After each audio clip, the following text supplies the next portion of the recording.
May nagtanong po sa akin kung bakit sa tuwing tumatanggap siya ng banal na Eukaristiya o ng ostya, ito ay dumidikit sa kanyang ngalangala. May nag-joke pa nga, ito ay dahil marami ka nang nagawang kasalanan.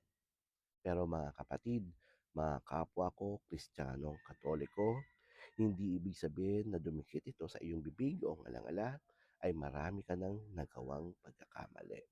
Natural lamang ito dahil ang ostya ay dehydrated at walang lebadura. Hayaan mo lamang itong malusaw sa iyong bibig. At kung sakasakaling ito naman ay iyong nguyain, hindi rin naman ito pinagbabawal ng ating simbahan. Ang mahalaga, tinanggap mo ito ng kusa at may pagpapahalaga dahil ito naman ay ang tunay na katawan at dugo ng ating Panginoon Kristo at ng iyong tagapagligtas. Sana po nakatulong. Hanggang sa muli, Brother Paul.